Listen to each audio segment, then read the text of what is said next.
Ассалаумағалейкум, құрметті оқырмандар. Бүгін бізде кезекті подкаст. Бүгінгі подкастымыздың қонағы Қазақстан мұсылмандар діни басқармасының жастар ісі секторының меңгерушісі Күзекбай Бағжан Ерболатұлы.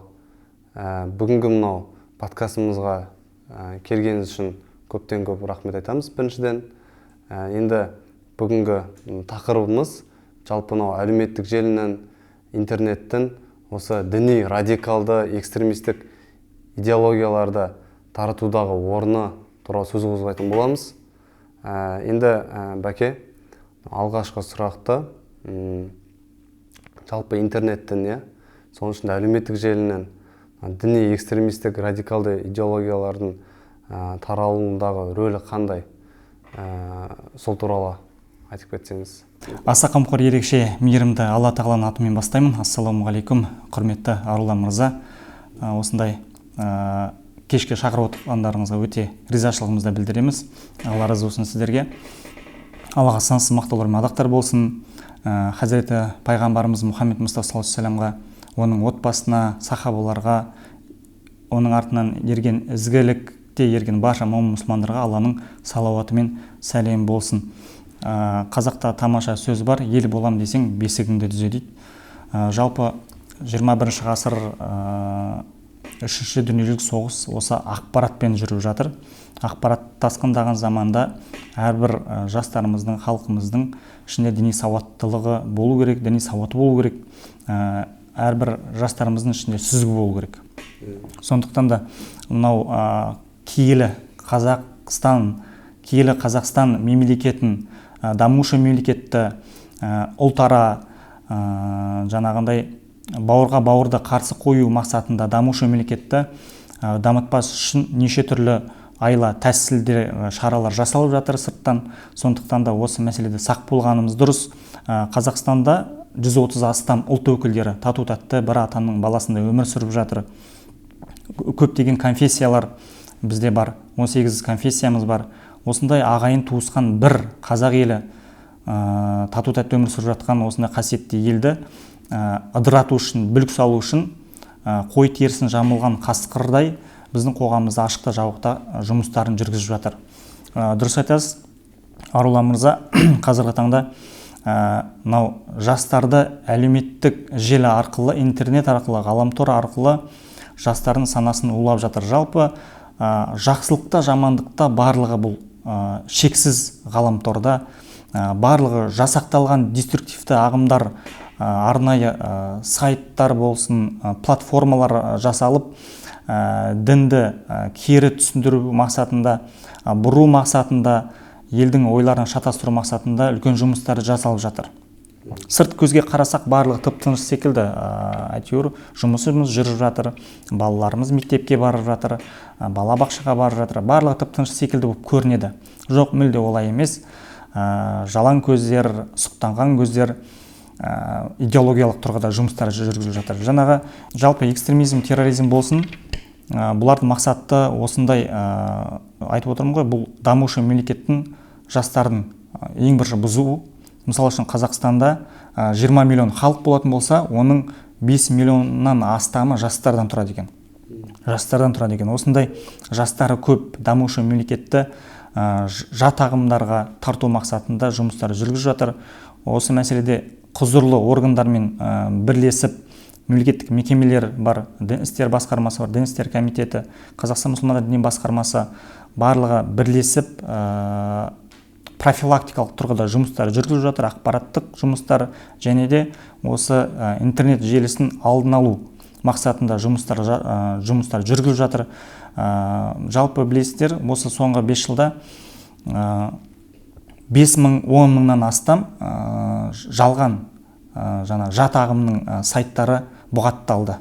Бұл үлкен күш. Дегенмен қаншама сайт жабылғанмен ол артынан сайттар ашыла береді. Мысалы үшін жаңбырдан кейінгі саңырауқұлақтар секілді жаңағындай шыға береді. Бір сайтты құртсаңыз келесі сайттар шығады деген секілді, жаңа айтып өттім ғой, саңырауқұлақтар секілді шыға береді. Сондықтан өте қиын. Сол мақсатта осындай ақпараттық түсіндіру жұмыстары, тек қана ескерту жұмыстарымен ғана жүргізіп жатыр. айтып отқаныңыз өте өзекті. Шын мәнінде жалпы ойыңызбен келсем, шынымен де бұл қазір әлеуметтік желінің, интернеттің енді ықпалы барлығымызға өте күшті. Қазіргі таңда жалпы жасөспірімдер болсын, жастар болсын, тіпті үлкен азаматтар болсын, әлеуметтік желідегі ақпаратты шынайы әрі дұрыс ақпарат көзі ретінде қабылдап жатыр. Оны сүзгіден өткізбейді, факт-чекинг өткізбейді, дұрыс па, бұрыс па деген секілді.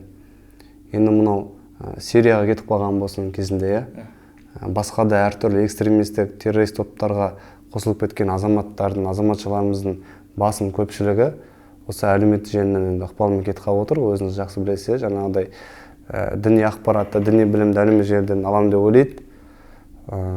Сөйтіп тағы әртүрлі топтардың құрбанына айналады. Сөйтіп бір сәтте өмірін жаңағыдай өзгеріп кетеді.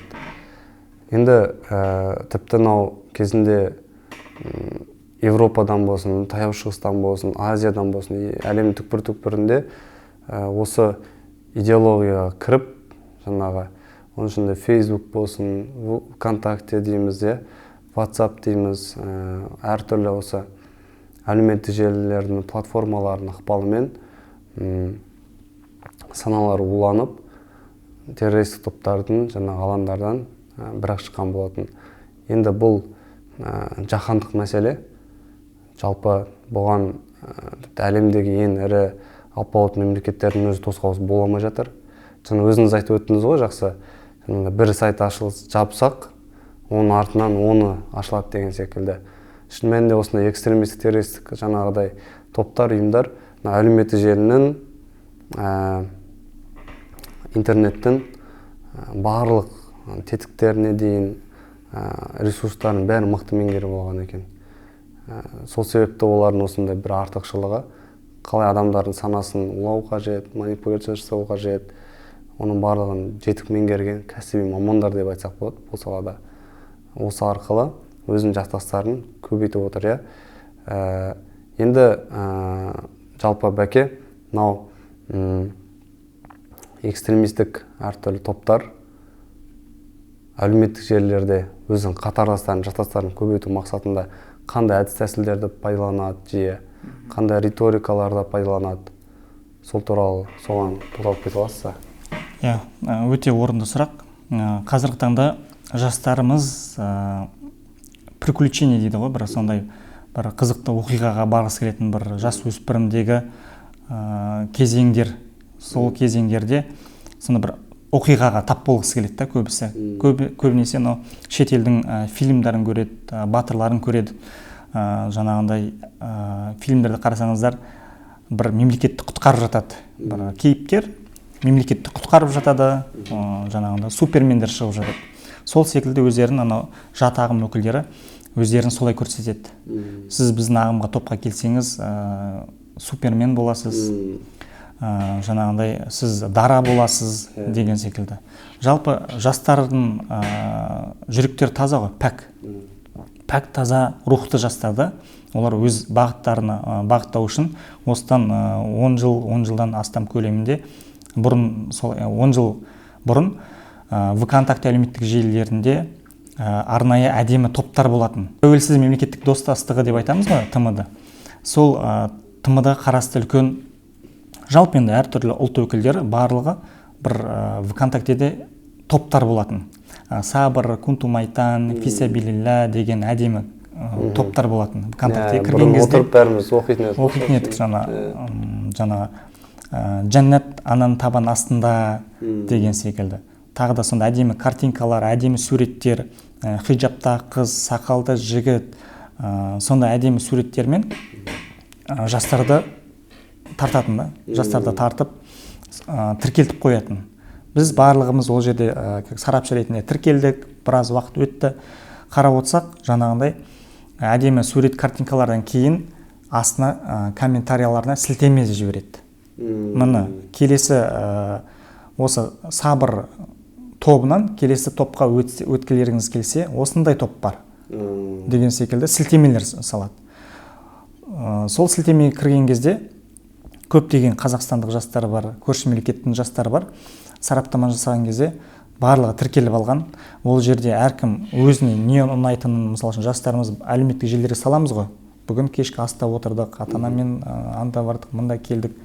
Мен жақсы көретін әдебиеттерді жақсы көрем деген секілді өзіне ұнайтын ақпараттардың барлығы психологиялық тұрғыда біз дүниені өзіміз туралы жеке ақпаратты әлеуметтік желілерге салып қоямыз. Ол жерде жат ағым өкілдері өте қу тірлікпен жұмыс жасайды. Біріншісі жастарға оның психологиялық портретін көріп алған ғой, біліп тұр. Сізге мысалы үшін жаңағындай шетел көркем әдебиетшілердің есімдерін атап, осындай кітап оқығанды ұнатады екенсіз. Осындай мен де кітап оқырман жанкүйерімін, бірге кітап оқиық деген секілді кітап туралы басталады.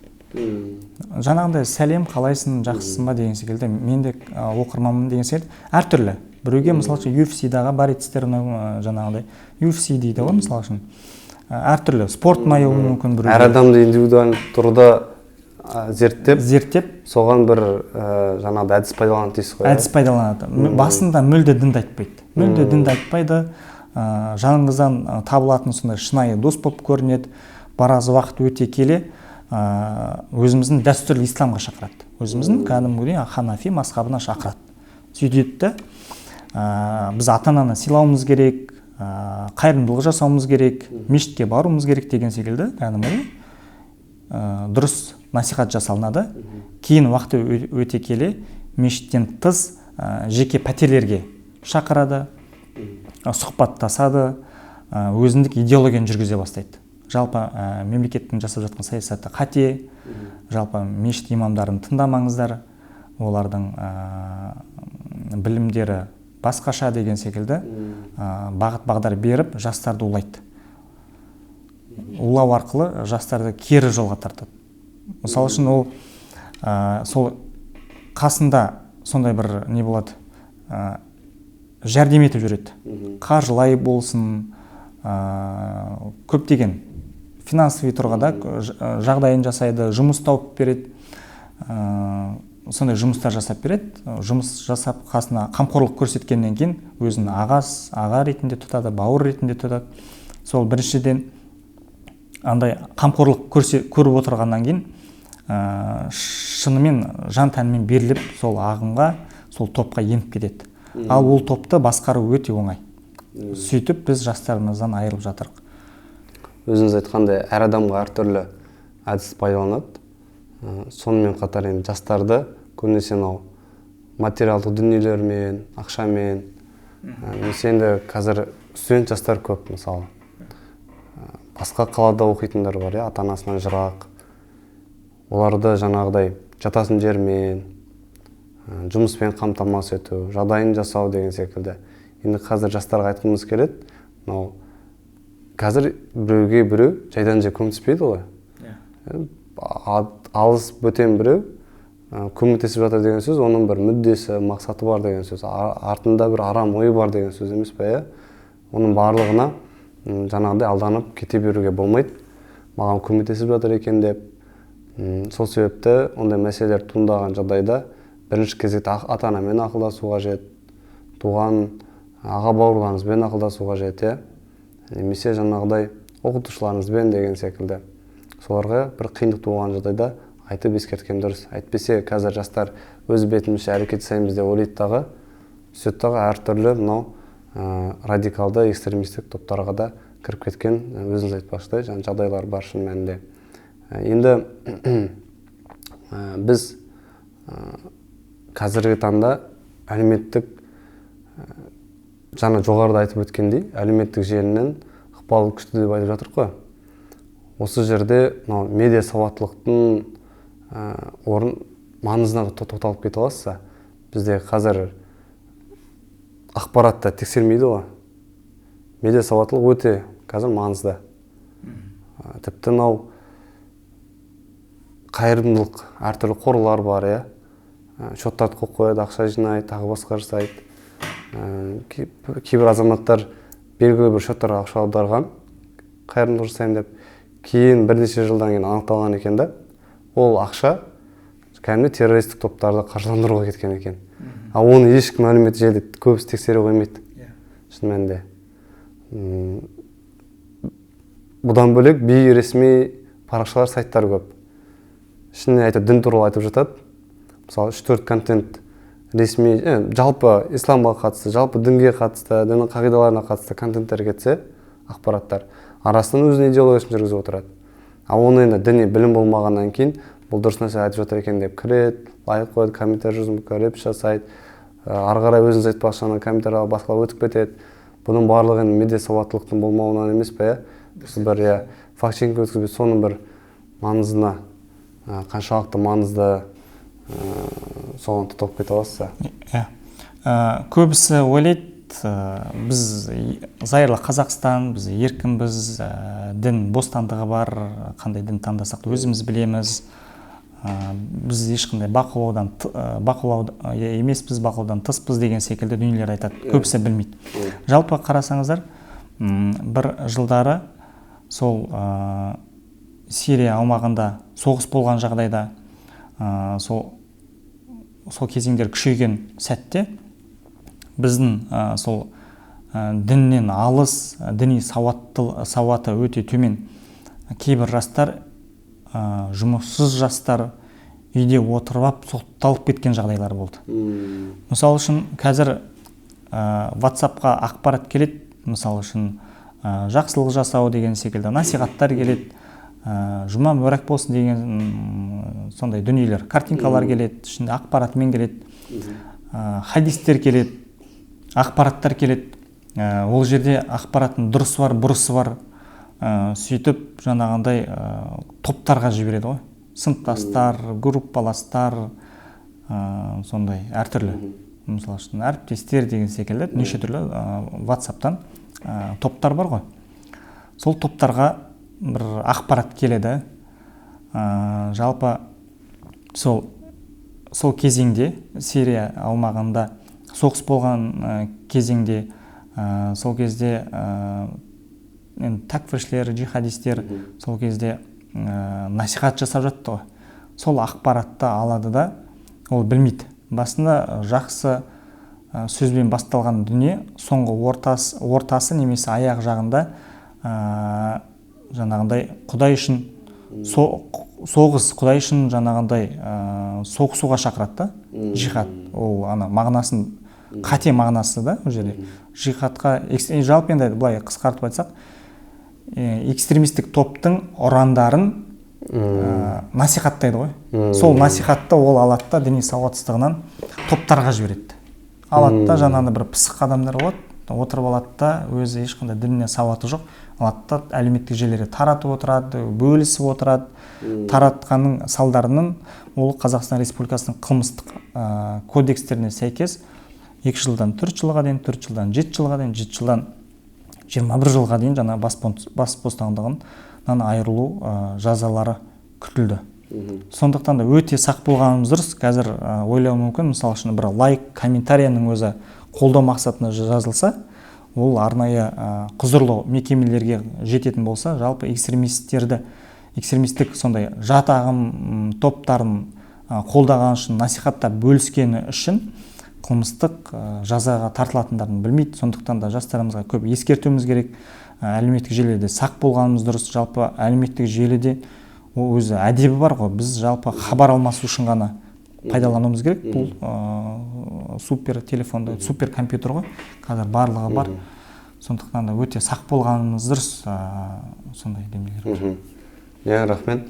Енді мынау бізде әкімшілік құқық бұзушылық туралы кодекстің жаңағы 453 бабына сәйкес, егер адам әлеуметтік желіде діни экстремистік идеология насихаттайтын болса, оған енді штраф салынуы мүмкін. Болмаса енді деңгейіне байланысты әрине, тіпті қылмыстық жауапкершілікке тартылуы мүмкін. Өзіңіз айтқандай, сол үшін түрмеде отырған азаматтар бар. Енді заңды білмеу ол жауапкершіліктен босатпайды.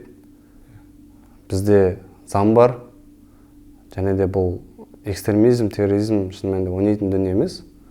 Ол жерде қаншама жауапкершілік жатыр, басқа адамдардың өмірі, қауіпсіздік жатыр, мемлекеттің қауіпсіздігі жатыр деген секілді. Сол себепті бұндай дүниелерге абай болуымыз қажет. Енді мынау бәке мынандай бір мәселе бар да, мысалы қазір мысалы дін жолына келеді, намаз бастауы мүмкін, орамал тағуы мүмкін. Әрине оған зайыр мемлекет ретінде ешкім намаз оқыма, орамал тақпа дейді, тақпа демейді. Бұл әркім жеке ісі. Дегенмен осындай азаматтардың ішінде қаншама мыңдаған, миллиондаған аудиториясы бар, оқырмандары бар, кейбір танымал спорт жұлдыздары болсын, өнер адамдары болсын, әлеуметтік желіге шығып, діни насихат жасай бастайды, діни пәтуалар бере бастайды. Енді бұл қаншалықты деңгей дұрыс? Мысалы, бізде өзімізде осындай мамандар бар ғой. Иә, ұстаздарымыз бар, дінтанушылар бар, теологтар бар, басқа да, иә, рұқсат етілген. Бұның да бір қаупі бар ма? Себебі ол ертең оның мәзһабы, бағыты, діни көзқарас дұрыс болғанымен, бүгін дұрыс ақпарат айтқанымен, ертең қателесуі мүмкін, эмоциямен, тағы басқамен артық дүние айтып қоюы мүмкін, заңды білмеуі мүмкін, иә. Сөйтіп аудиториясын адастыруы мүмкін ғой. Енді осыған қатысты не айта аласыз жалпы? Жалпы Қазақстан мұсылмандар діни басқармасында уағыз насихат бөлімі бар. Ол бөлімде қарасты арнайы республикалық ақпараттық түсіндіру топтарының мүшелері бар, жергілікті ақпараттық түсіндіру тобының мүшелері бар. Олар сол ғалымдардан тұрады. Жалпы ислам дінін зерттеп оқыған исламтанушы ғалымдардың Қазақстан мұсылмандар діни басқармасы бекіткен уағызшыларды тыңдаған дұрыс. Неге десеңіз, қазір көп енді діннен хабары бар адамдар дінтанушы болып кетті ғой. Қазір екінің бірі дінтанушы. Таксисттің өзі дін туралы тақырыпты қозғайды. Бір дін, тіл, саясат деген бір айта беретін әңгіме болып кетті ғой, әйтеуір. Актуалды тема болғаннан кейін әрине барлығы қозғайды. Таксисті болсын, құрылысшысы болсын. Жалпы Алла Тағала Құранда айтады ғой, білмегендер білім иелерінен сұрасын деген. Сол мағынада аят бар. Сондықтан да ол әртүрлі блогерлерге ескертуіміз керек, айтуымыз керек. Өйткені пәтуаны беруде өте сақ болғанымыз дұрыс. Пәтуада бізде шариғат және пәтуа бөлімі бар. Қазақстан мұсылмандар діни басқармасының арнайы ғалымдар бар. Ғалымдар қаншама біздің мазһабымызға сай келетін дүниелерді қарап, зерттеп, күні-түні көз майын тауысып, қаншама ғалым шейхтардың кітаптарын зерттеп, ақиқатын сол жерде ашып түсіндіріп береді пәтуаны. Біздің қазіргі жағдайға қарайды, бұрынғы кезеңдерге қарайды. Әрбір ситуацияны меңгере отырып, ғалымдармен ақылдаса, Орта Азия барша әлем мұсылмандарының пәтуаларын сол саралап, шешім шығарып айтылатын пәтуаны тұрады да, әлеуметтік блогерлер әлеуметтік желіде тұрады да, өзінің ойын пәтуа қылып беріп жатады. Ол өте дұрыс, ол сол адамдарды адастырушы. Дінді айтам деп, ертең дінге зардап етеді. Мысалы үшін Мырзатай Жылдызбеков ағамыздың жақсы сөзі бар ғой. Дінді ұстай алсаң қасиетің, ұстай алмасаң қасіретің дейді. Сондықтан да блогерлерімізге де діни сауаттылық өте керек. Бізде Аллаға шүкір мәдениет және ақпарат министрлігі бар, қарасты дін істер комитеті бар, облыс жергілікті жерлерде дін істер басқармасы бар. Сондай-ақ Қазақстан мұсылмандар діни басқармасы бар. Ол жерде ғалымдар отыр, қаншама мысалы үшін дүниелердің жауаптарын беріп отыр, арнайы мекеме. Сондықтан да сұрақ болады ма, мәселе болады ма, арнайы жауапты өкілдер бар. Соған келіп сұрақтарына жауап алған дұрыс. Қазір екінің бірі көп нәрсені айтатын болды ғой. Сондықтан да осы мәселеде сақ болғанымыз дұрыс. Мысалы үшін қазақта тамаша сөз бар, ойламай сөйлеген ауырмай өледі дейді. Осыдан сақ болғанымыз дұрыс па? Шынымен жаңа жақсы айтып кеттіңіз, анау дінге пайдамды тигіземін деп, керісінше зиян тигізіп болуы мүмкін шынымен де, иә. Себебі ойлайды ғой, мен дінді насихаттап жатырмын, дінді таратып жатырмын, бір ақиқатты, руханиятты жеткізіп жатырмын деп ойлап, оның екінші жағын көрмей жатады. Керісінше ертең ол әлі діни білімі жоқ адамның, діни тәжірибесі жоқ, заңды білмейді. Осының жаңа теріс салдары болуы мүмкін. Ертең бір нәрсені қате айтатын болса, ол дін деген ойыншық емес, шынымен де қаншама адамға теріс әсерін беруі мүмкін. Енді бәке қазір біз енді цифрлық технологиялар, енді осы әлеуметтік желі, сол телефон бәрі цифрлық технологиялар нәтижесі ғой. Бұны да әрине тек жаман деп айтуға болмайды. Жақсы жағынан да пайдалануға болады. Шын мәнінде бұның пайдасы да көп, өзінің бір нығметі бар. Бірақ дегенмен жасанды интеллекттің уақыты келе жатыр ғой. Материалдарды әзірлеуде, мысалы, қазір мысалы сіздің осы видеоға түсіріп алсақ, менде сіздің видеоңыз бар мысалы. Мен оны ертең сіздің дауысыңызды салып, түріңізді алып, сіздің артыңыздан неше түрлі дүниелерді шығара бере аламын. Немесе жасанды интеллект, ChatGPT дейміз, басқа дейміз, көп қой платформалар. Бұлар жаңа ақпарат көздерінде бар ақпаратты бере салады мысалы. Интернетте, Google'да, Яндексте не бар деген секілді анализ жасап. Жалпы осы жасанды интеллекттің қандай қауіп қатері болуы мүмкін, немесе қандай артықшылықтары болуы мүмкін, соған бір тоқталып кетсеңіз.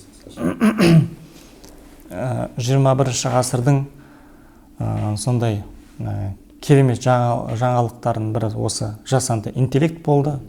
Әрбір кездесулер, әрбір жиі қозғалатын тақырып осы жасанды интеллект болып жатыр қазіргі таңда. Осы мәселеде ол жасанды интеллект дүниесі де қарқынды дамып жатыр. Ол жай ғана тоқтап қалған жоқ, ол дамып жатыр, күннен күнге дамып жатыр. Сөйлемейтін адамды сөйлетіп, айта алмайтын адамды айтқызып жатыр. Осы мәселеде сақ болғанымыз дұрыс, тағы да сақтануымыз қажет. Құдай айтады ғой, Алла тағала сақтансаң сақтаймын деп жатады. Сондықтан да қазіргі таңда үлкен саяси жағдайларда арнайы бір саясаткерлерді осында жасанды интеллект арқылы сөйлеттіру мақсатында сөйлетіп бір-бірлеріне сондай соғыс болып жатқан жайттар болып жатыр да. Бір-бірлеріне сондай өшпенділік, араздық туғыздырып жатыр. Осы мәселеде біз ол ақпараттың бұрыс екенін көз жеткізіп қана оның пәтуасын, ақпаратын білуіміз керек, мойындауымыз керек. Сондықтан да осы мәселеде сақ болғанымыз дұрыс. Өйткені жасанды интеллект қазіргі қоғамда өте сондай өзекті мәселе. Сондықтан да жастарды шақырамыз осы мәселеде өте сақ болғандарын сұраймыз. Сене біреулеріңізге сондай сенбеулеріңізді. Сондықтан жалпы енді ол жасанды интеллект қазір таңда жақсылықты да насихаттайды, жамандықты да насихаттайды. Осы мәселеде біз көз жеткізбей, ол ақпаратты өзіміз қабылдамауымыз керек та. Көбінесе сол тағы да діни сауатсыздықтың салдарынан осындай дүниелерді қабылдап жатады. Мысалы үшін осындай бір ұстаз айтты, осындай бір шейх айтты деп қабылдап жатады. Ол мүлде ондай сөз айтпаған. Сол сөйлеп жатқан іс-қимылмен тек қана аузын жыбырлатып, сол ақпаратты дұрыс айтқызып, сонымен ғана жұмыс жүргізіп жатыр қазір таңда. Сонда өте сақ болғанымыз дұрыс. Мысалы үшін қазір алаяқтар да осындай дүниелермен ақша табу жолдарында. Сондықтан да өте байқау керек бұл мәселеде. Енді қазір мысалы бұрын өзіміз көбінесе Google болсын, Яндекс болсын, жаңағы интернеттен ақпарат іздейтін едік қой. Қазір жастар тіпті одан да қарамайды. ChatGPT-ға салады, жазады. Сол жерден не береді, ChatGPT соны алады да қорытады. Енді діни ақпарат та ол негізі тамақ секілді, мысалы тамақ жеген кезде адам талғаусыз, таңдамай әрбір нәрсені жібермейміз ғой. Өйтсе адам ауырады, өліп те кетуі мүмкін, Ақпарат та сол секілді. Әр нәрсені, әр ақпарат ала бермеу керек, шын мәнінде. Өйткені ертең ол теріс әсері болуы мүмкін. Енді ChatGPT-ге салады, алады оны. ChatGPT ол қандай сайттан қайдан алып жатыр, Құдай біледі ғой енді. Соны алып ол жалған ақпарат, өтірік ақпарат болып шықса, бұл да енді қауіп болады. Сол себепті ең дұрысы жаңағыдай бәрін тексеру керек. Енді бәке, соңғы қорытынды сұрақты қойып кетсем, жалпы әлеуметтік желіде жастарға деструктивті діни ағымдардан сақтану үшін қандай кеңестер бересіз? Жалпы Қазақстан мұсылмандар діни басқармасында ақпараттық орталық бар, колл-центр бар, пәтуа мамандар отырады ол жерде. Жалпы Астананың коды 87172, 30-30-33 деген осы колл-центрге хабарласса, арнайы мамандар бар, ол өзекті сұрақтың жауабын міндетті түрде береді. Және жергілікті бізде имамдарымыз бар. Имамдарымыз барлығы бұйрықпен жұмыс жасап жатқан ресми имамдарға барып сол өзекті сұрақтарын қойып жауап ала алады. Және сайт бар, Қазақстан мұсылмандар діни басқармасының muftiyat.kz сайты бар. Сол сайтқа кірген кезде ішіндегі барлық жаңалықтар бар, мақалалары бар, видео сабақтары бар, насихат сабақтары да бар. Және қосымша ол сайт арқылы да сұрақтар қоюға болады. Ол сайт арқылы сұрақтар қойып жауабын міндетті түрде ала алады. Сондықтан да еш қысылмастан сол мамандарға жүгінген өте дұрыс болады. 24/7 мамандарымыз сұрақтарға жауап беріп жатыр. Және жергілікті әкімдіктер бар, дін істер басқармалары бар. Солардың бекітілген бір қауырт желі нөмірлері бар, соларға хабарласып ақпарат алуға болады. Сондықтан да ақпараттың көзін сол маман иелерінен алғаны өте дұрыс болады. Мысалы үшін шариғатта да, мысалы үшін қандай бір фиқи бір сұрақтар болатын болса, оны өтіп бара жатқан бір таксисттен сұрай салмайды ғой, қолым қанап қалып еді, дәретім бұзылды ма, бұзылған жоқ па деген секілді. Тіс дәрігеріне барып, мысалы үшін дін туралы ақпарат ала алмайды. Сол секілді арнайы мамандар бар, мамандарды алған өте дұрыс болады. Сондықтан да жастарды шақырамыз, арнайы білікті ұстаздардан ақпарат алғанымызды шақырамыз. Рахмет кеңесіңізге. Енді осыған бір ой қоса кетсем, сізге сондай-ақ енді қазіргі жастарға керек дүниенің бірі бағана айтып кетті, медиа сауаттылық деп, одан бөлек сыни ойлау деп ойлаймын енді өзім жеке. Енді сыни ойлау енді өмірдің кез келген кезеңінде керек. Енді қазіргі таңда әлеуметтік желіде бұл өте қажет бір дағды адамға. Енді мынау Шәкәрім бабамыздың да сөзі бар ғой, таза ақылмен таппаған дін шындық емес жындылық дейді. Сол себепті әлеуметтік желіде бүкіл ақпаратты алып қорыта беруге болмайды. Сыни ойлау қажет, күмәнмен қарау қажет, бұл ақпарат дұрыс па, бұған жаңағыдай тексеріп. Сол себепті сыни ойлау дегеніміз бұл әр нәрсені бір сынай беру емес, бұған бір ақылмен дұрыс қарауды білдіреді. Енді Бажан мырза, көптен көп рахмет. Бүгінгі подкастымыз жалпы пайдалы әрі қызықты болды деп санаймын. Шын мәнінде бұл экстремизм, терроризм мәселесі бұл бүгінгі таңдағы өте күрделі және өзекті мәселе. Осы салада енді қызмет етіп, өзіңіздің еңбегіңізді осы салада қызмет етіп, осы салада жаңағыдай еңбек етіп жүрсіз. Жұмысыңыз берекелі болсын. Құрметті оқырмандар, біздің осы YouTube каналымызға тіркеліп, лайк, комментарий қойып кетіңіздер. Бүгінгі подкастымызға қатысты пікірлеріңізбен бөлісе отырыңыздар. Қош сау болыңыздар.